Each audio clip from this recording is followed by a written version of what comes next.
apparently you guys like my RWBY content a bit more than the other videos I do, which kinda sucks, because I like analyzing and reviewing all sorts of media, and I'm not gonna stop doing that. But I guess if you guys really want it, I'll try to do more RWBY videos than I do all the other stuff. But I'm still going to make content on other things, and I'd appreciate it if you'd watch it.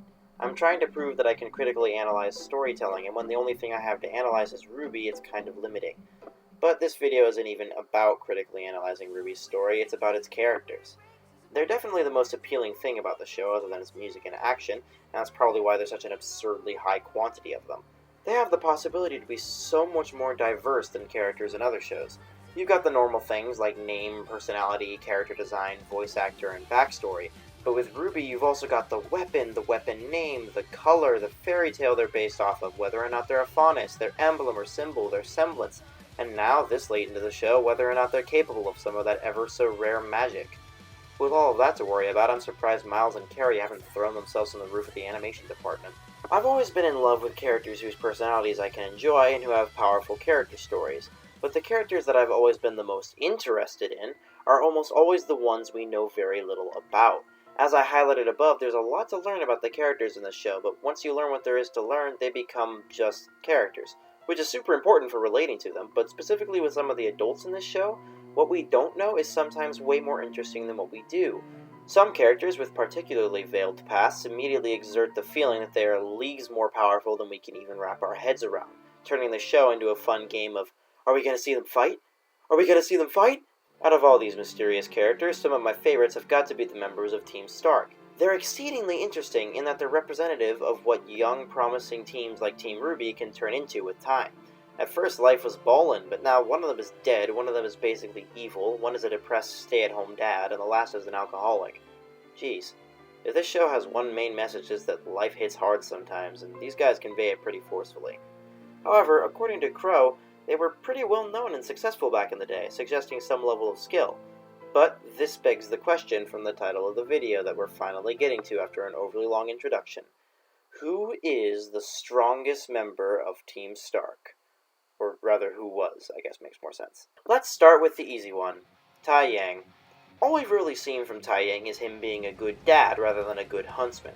From that small sparring match we saw, we can infer that he's a hand-to-hand fighter like Yang, unless he's hiding a lightning sword up his ass. As for what martial art, well, even though they don't really convey it too well with the choreography, that idea of using Yang's momentum against her suggests something like Hapkido or Aikido, while his clear reliance on straight punches and jumping kicks is very Taekwondo, and given how much time huntsmen spend training, it could very well be a mix. It's hard to tell from the small amount of choreography we get, but I think that's a safe estimate. Personally, I'm kinda disappointed he doesn't use Tai Chi. I'll show myself out. Based on RWBY's comment about how Yang has learned a lot from Tai in the episode Round 1, I think it's possible that Tai Yang may employ some kind of fire dust when he's not just sparring. It would help explain Zwei a little, but it's really just a shot in the dark. I don't think Tai is particularly weak, far from it in fact, but I don't think he quite measures up to the rest of his team.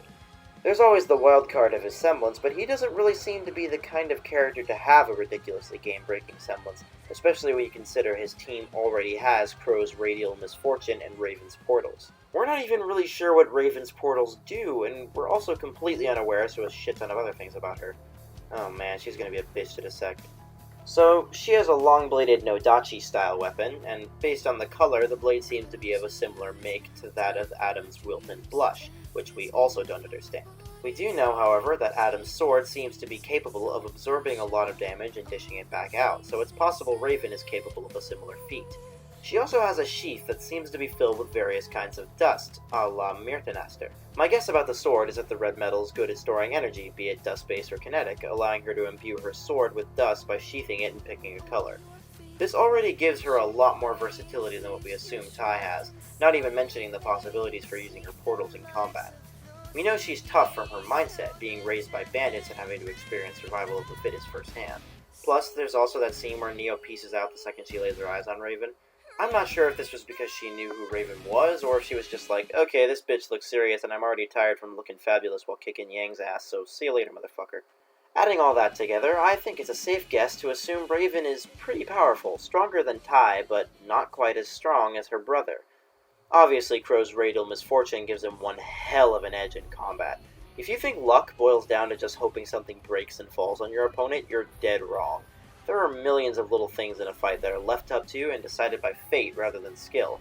Little things that you probably wouldn't even notice.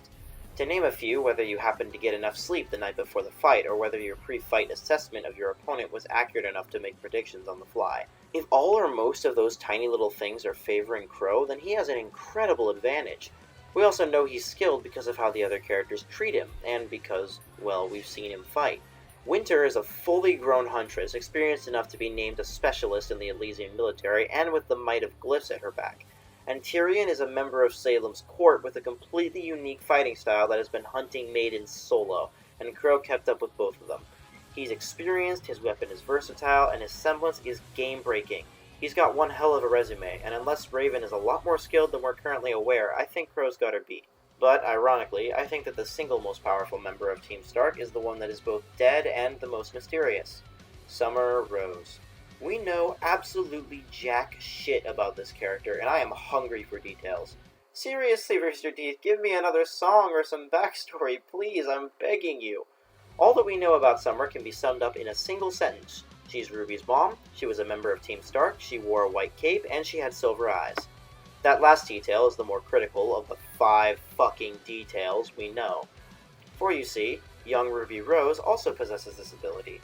It is unclear exactly how this strange form of magic works, and you will find a number of theories about it on the interwebs, but it doesn't fucking matter. It doesn't matter how little we know, because you know what we do know about? The maidens. Once Cinder had access to the entirety of the maiden powers, she quote-unquote killed Ozpin.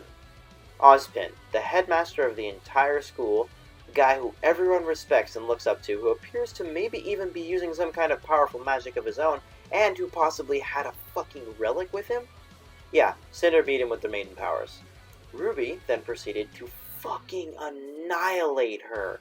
She lost an eye, her voice, and seems to be incredibly weak and fatigued, and that's months after this was supposed to happen.